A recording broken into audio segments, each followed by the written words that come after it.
My best friend is a really great gift giver. I know that she plans gifts really far in advance and always dedicates so much time and thought into them.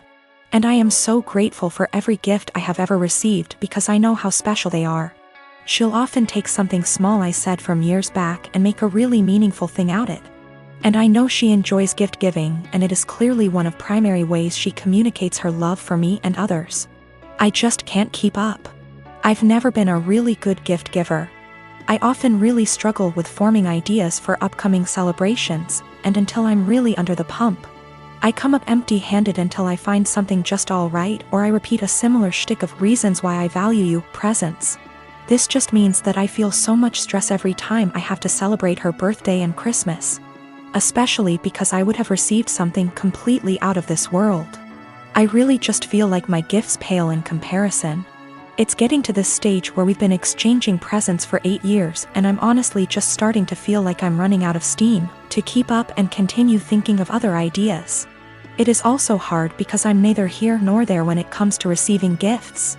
I can recognize the hard work and love, but I don't need to receive gifts to know that I'm loved.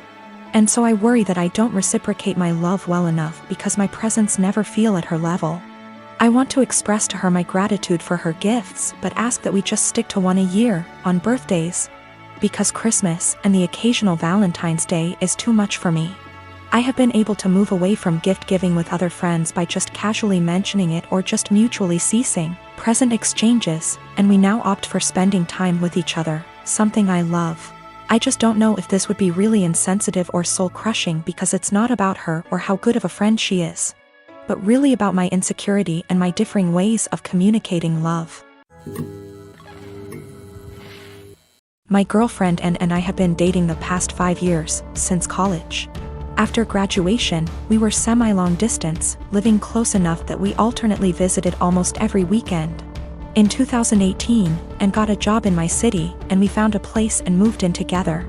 Now's a good time to mention the security cameras in our house. Break-ins are unfortunately common where we live.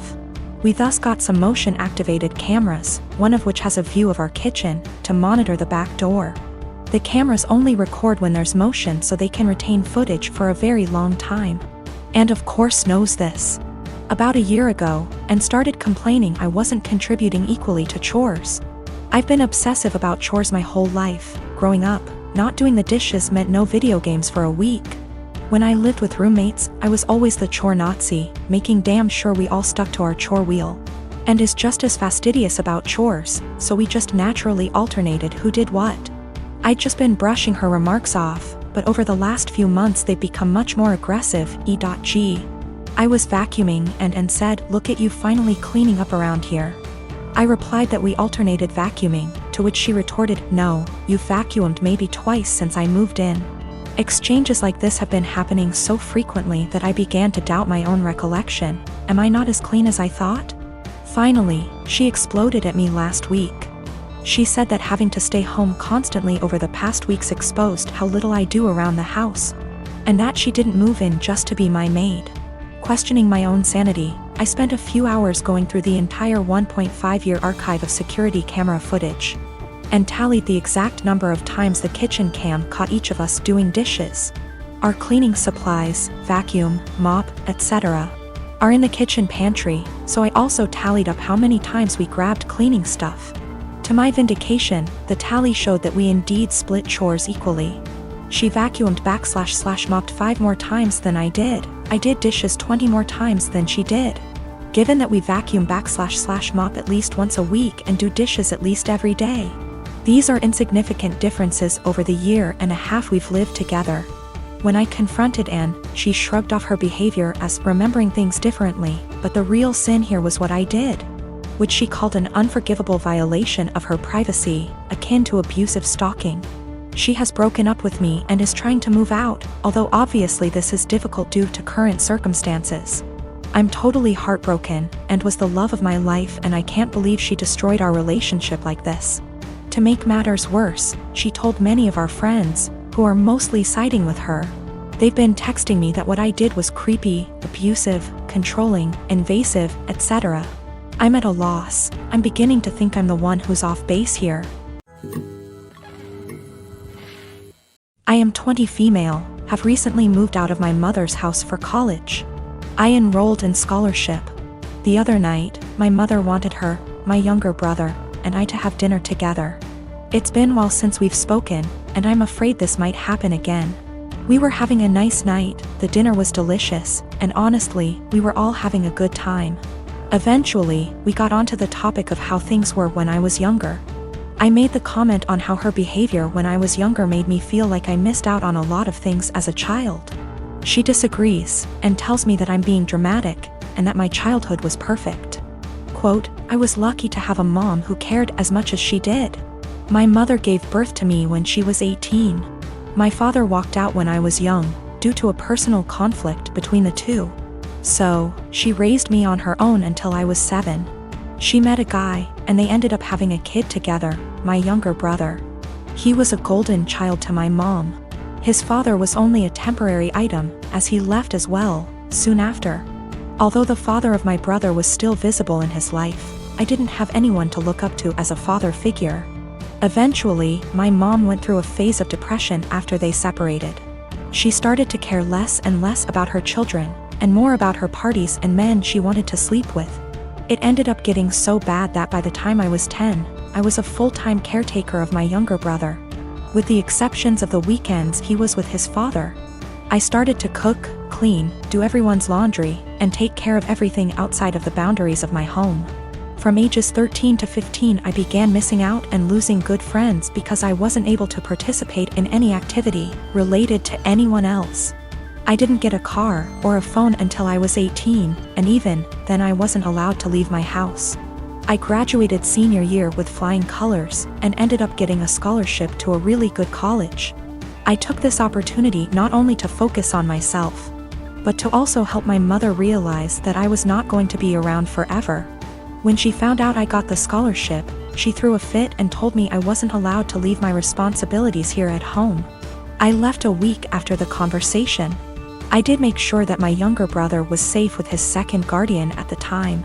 My mother and I talked on some occasions but never really kept contact. We got together, and you know the story. She told me I am an asshole for saying that she never really took care of me or my younger brother. I told her that eventually, she will need to get help and stop victimizing herself. But I'm starting to feel guilty, and that maybe I was dramatic after all. I've officially decided that I no longer need my mother in my life at this point in time. I'm now going to only focus on myself, and working towards a successful career in law. Of course, my mom won't take it well, but it won't really matter to her in the long run.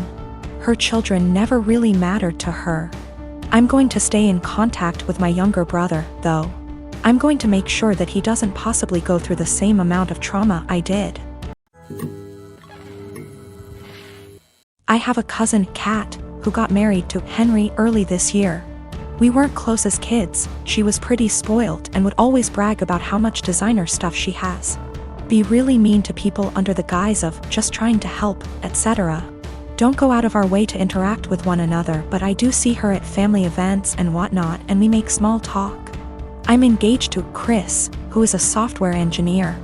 He's co-head of his department at work with 2 other people, not too long ago. Chris was telling me about how they had some new employees and one of them sounded really familiar. He told me the name and I realized it was Kat's husband.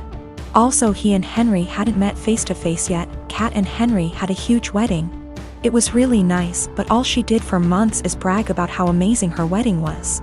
The wedding stuff's died down now, so recently she started going on about how wealthy her husband is and what a great lifestyle they have. One of my other aunts celebrated her 50th about a week ago. I went with Chris and Kat was there with Henry. We were chatting and Kat was saying how Henry has a fantastic new job that pays even more than his previous one. Henry chimed in and said that they were already planning to buy a new house. Kat asked what Chris does.